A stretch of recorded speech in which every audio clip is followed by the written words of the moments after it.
everybody, the book I'm going to talk to you about today is Speak by Laurie Halse Anderson. This is one of my absolute favorite books to recommend to non-readers, especially kids who say they have never read a book on their own, ever. So a couple years ago I had a student that said that. We were walking to the library. She said, "Miss Hino, I don't read. You're not going to get me to read." And I said, let me just give you this book. And she came back to me just a few days later, handed it back and said, "Give me another one like this." So this might be that book that changes you. All right, so let me just read the little cover. Melinda busted an end of summer party by calling the cops. So her friends don't want to talk to her, and people she doesn't know hate her from a distance. It's no use explaining to her parents. They've never known what her life is really like anyway. The safest place for Melinda is to be alone inside her own head, but even that's not safe because there's something she's trying not to think about. Something about the night of the party that if she admitted it and let it in would blow her carefully constructed disguise to smithereens. And then she would have no choice. Melinda would have to speak the truth. So they're at this party. Something happens, you don't really know what, but she ends up calling the police, and then it kind of jumps to the next day at school and the next couple days, and everybody on campus hates her because she's the girl that blew the party and called the cops and got everybody in trouble. So she stops talking because nobody is being nice to her. People are being flat out just like rude and bullies, even her very best friend.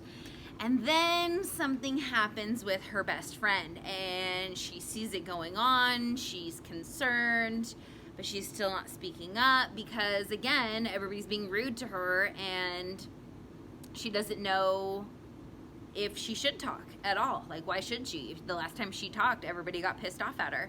So she ends up having to come to her friend's rescue, even though her friend has not been so nice and not really deserving of said rescue. It's very, very quick. It is about 180 pages long. There's not tons of words on each page, and it's short little chapters. So it doesn't say like chapter 1. It just has different like categories and little breaks. It's really engaging, really interesting. I think it's a very authentic young adult book. Let me just read a little excerpt. So this is called Phys Ed. Gym should be illegal. It's humiliating. My gym locker is close to the door, which means I have to change my clothes in a bathroom stall. Heather from Ohio has the locker next to mine. She wears her gym clothes under her regular clothes. After gym, she changes out of her shorts, but always leaves on an undershirt. It makes me worry about the girls in Ohio. Do they all have to wear undershirts? The only girl I know in gym is Nicole. In our cold clan, we have never been very close. She almost said something to me when school started, but instead looked down and retied her Nikes. Nicole has a full-length locker in a discreet, fresh-smelling alcove because she's on the soccer team. She doesn't mind changing her clothes in public. She even changes bras, wearing one sports bra to regular class and another to gym class. Never blushes or turns around to hide herself, just changes her clothes. Must be a jock thing. If you're that strong, you don't care if people make comments about your boobs or rear end. So she addresses a lot of issues that girls and guys go through in high school. There's bullying, there's being a bystander, and then there's also being an upstander and what that means.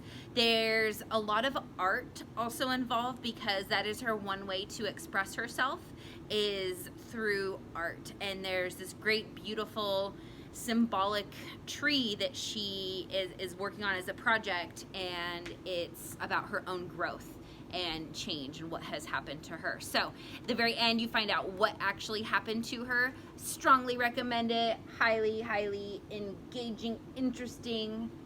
Good read. Speak, Laurie Halse Anderson. Check it out.